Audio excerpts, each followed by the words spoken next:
Hey there, y'all. I want to show you a little guitar project that I've been working on. My mom's boss brought this back from Dallas, from his mom's house, I think. Um, I don't remember if he said he found it in an attic or he found it in a closet. I forget which one he said.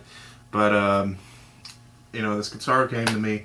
It was in rough shape. The strings on there looked a good 20 or 30 years old. I think he said that it was, stuck in there for a couple decades. So man, they were bad. They were in like D standard.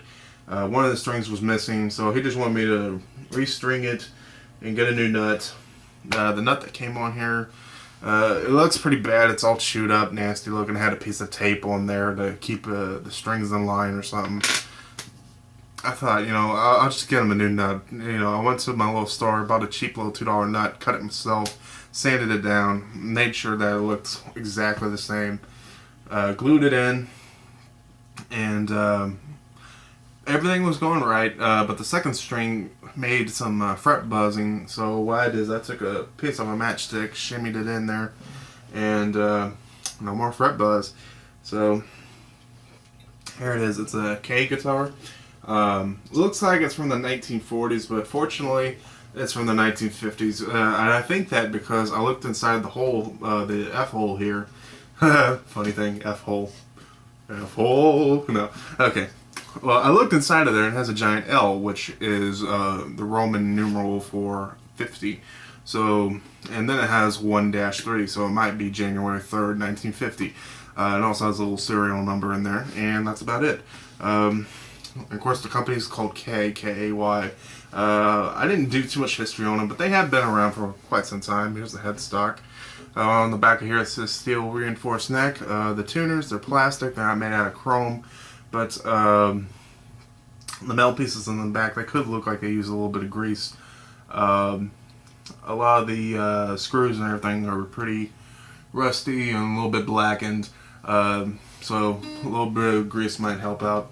One thing that my brother did for me, he polished and waxed this thing up for me. So, it has a little bit of a shine to it. Same thing with the back and the neck. The neck, it feels smooth, it's like butter. One of the funny things I think is that it's a maple neck. It's an all maple neck. Usually, there's a rosewood fretboard or mahogany or sometimes ebony if it's, a high class company. Usually they do that too. But all maple neck, it still sounds great, but usually they try to mix light and dark woods to make sure that you have an even tone. So yeah, and then also another great thing is some white binding on it. That's always a nice little thing. So I thought I'd at least play something a little bit for you.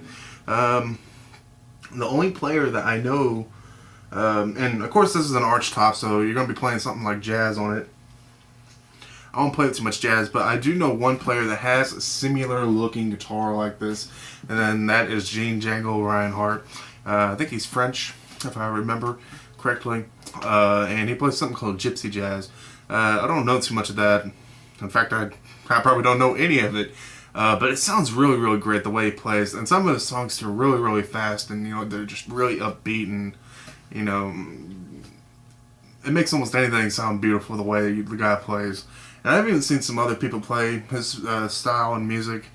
Really, really, fast-paced, great stuff.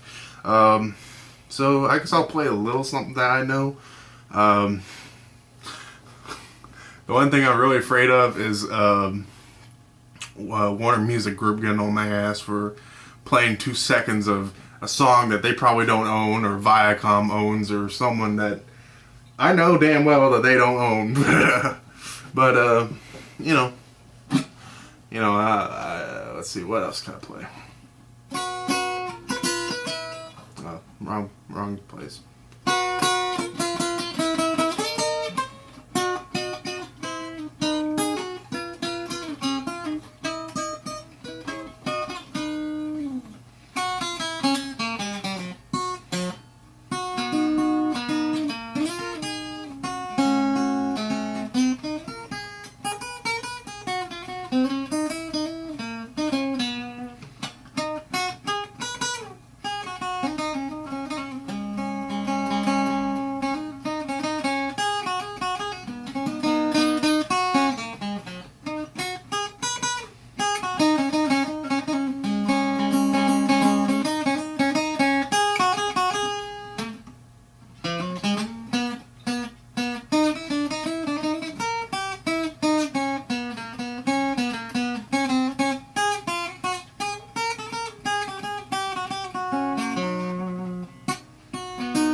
yeah, that was my little take on Mario 2. That's about the only jazzy song that I know. The only other song I know of is Take 5, but I don't know the complete thing, so I'm not even going to try and play it.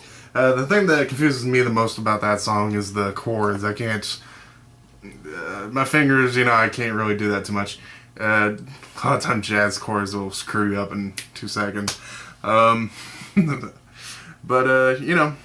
I am really happy that I had a chance to work on this.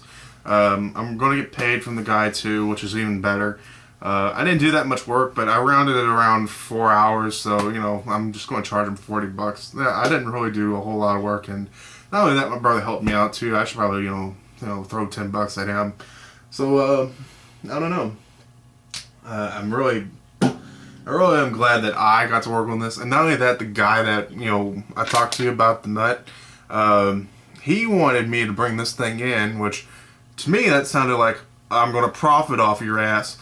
He wanted me to bring this in so that he could make me a bone nut, which, I don't care if it's made out of bone, plastic, metal, I don't care, and I'm sure this guy ain't going to care either. And he wanted to charge me $35, get out of town with that, man. $35 for a piece of plastic or bone, apparently, that's going to, possibly break someday. So, yeah, don't be a sucker to them guys, do it yourself. It's not that hard. And, yeah, so I'm going to give it back to him. Hopefully he's going to enjoy it, learn some new stuff, possibly ask me to jam with him, I don't know. But yeah, that was my little working deal with him, and I'll see you all next time.